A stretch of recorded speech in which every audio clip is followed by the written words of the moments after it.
Yeah, hello friends, welcome to another video. My name is Alejandro and this is Swiss IP Vision. In today's tema we are going to talk about in how to reset an IP camera from any brand.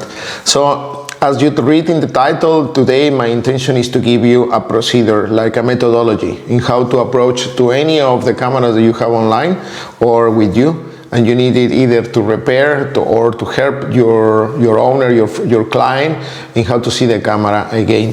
As I mentioned, in this brand, for example, are going to be the typical Hikvision Dahua, Seetong, XMEI, ICC, XMEI, well, all the cameras that can be subject to this methodology. We are developing in this video the way or the instructions, the methodology in how to proceed in any kind of context. So let's start with the video, okay?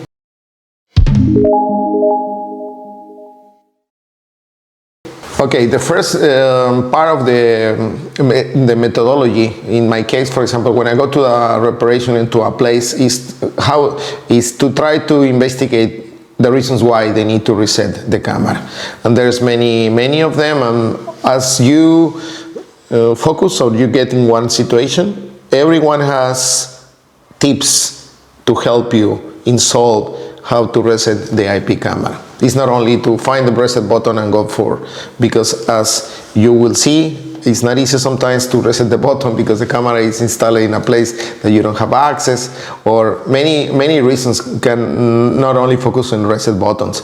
So it's important to have in this questionnaire a little questions why we need to reset the camera. So I listed, for example, 10 reasons or 7. The one is because the owner just simply doesn't remember the username and password. He changed his telephone and he just forgot. Most of the times the owner just don't remember, or he pretend to say that he remembered the other username and password, and this is a little bit like when you mix the username and password of an iPhone and you are 300% sure that corresponds, but people say no, this doesn't work, and then you need to look for a store and go for it and spend the day in how to solve the situation. So try to investigate a little bit. When was the last time the owner was using the camera? Maybe it was installed by a friend of him and he doesn't remember any longer the username and password. The second one is maybe because the client doesn't see the camera online anymore. When he doesn't see the camera online anymore, there's a lot of reasons why that can happen. And most of these claims are coming by telephone. You are at your internet helper, or you are your technician installing the camera for him, and he's gonna call you and he's gonna tell you that the camera is not online anymore. On that, there are plenty of reasons. Maybe he changed the internet provider and he doesn't want to tell you because he wants you to be there in the place, no? Or maybe the electricity plug or for the camera is no longer working in proper conditions, and that part we need to make sure what's happening. The third was the internet provider was changed by the owner. This is super important to consider.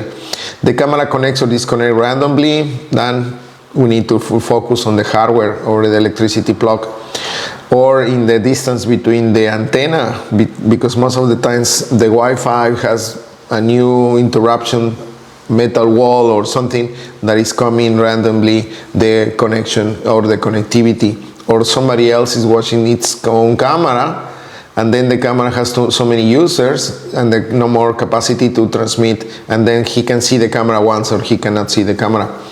The camera was used but changing from location, that's typical. Also to consider, we simply need to reset for any other reason, or the owner has a new phone and cannot see it anymore. Okay, as much of this, after we located all these concepts, we need to focus, or we need to go for the next information and to consider all the information that we can get based on the situation that we just were informed. For example, as the owner, do you remember the last username and password you were using on this? And he will say, yeah, I'm sure it's this one, but sometimes, like everybody, including myself, I have 2 emails, and sometimes I use the default username and password for my bank, but another one for my computer access or for my telephone.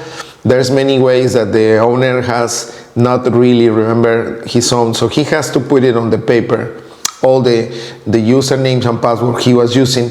And or if you are an end customer and you have a problem with these cameras, try to practice and make a list and say, okay, I tested this username and password, doesn't work. I tested this username and password, doesn't work. Go one by one to eliminate the possibility that the camera doesn't work because you forgot the username and password. Also, it happens a lot. It's APP to be seen. Sometimes he changed the telephone, and the APP, he says, I don't see the camera because I get a new telephone and I don't remember the name of the APP that I was using. Or the installer that you arrive, for example, in most of the famous brands, the update of the camera has a new logo and a new APP name, and then the firmware or the camera is no longer transmitting to his telephone. And that also has to be important, or you will be required to find a solution in how to reset an IP camera. Also remember the email was logged into the camera, which is important. Maybe it was your email as installer, or maybe he was his own company as installer. The email logged into the camera is super important to have it on the table. Or as the client where he has bought the camera, it's important, for example, if you bought it online, try to research if there is any help or there is any tool or tips in how to reset the camera. That is why you are watching this video, so this is part of the strategy. The most important also to find if the camera has a reset button, because in the next video I'm going to tell you physically how do you access into the reset button and what's the procedure to recover the username and password of the camera. Or IP tool from a manufacturer. There's many brands of the camera today, but most of the IP cameras respect certain protocols. So one IP tool from the manufacturer is important to have it online. If you don't know the manufacturer, I'm going to tell you in the next part how can you find it. Or once you found the default values of the manufacturer, then proceed. As last but not least, I'm going to leave you 3 tools in how to go one by one, and then in the next video I'm going to explain you how does it work. The first one is some of the ones that I use the most. The one is Advanced IP Scanner. This helped me to locate the camera if it is still online and the manufacturer, because it gives me the MAC address plus the manufacturer brand of the camera. The second one, which is super important, is when the camera supports Onvif. Remember that the Onvif user is different from the app or from the browser user. So in this tool, Onvif IP tool, I underline one more time, it's not very popular, but it's very good as an installer, as a technician in the technical service. Onvif IP tool is going to give you all the access parameters and default values of the camera in the Onvif user level. And with this you can have, for example, other searches and helps and tools in how to go inside into the camera. The last one but not least, Seetong software also provides you good access in how to discover the camera, the manufacturer and the MAC address. And for today's is very fast. I hope you like this information. See me in the next video, because this topic has to be spread one by one in other tips. My name is Alejandro and welcome to Swiss Hikvision channel.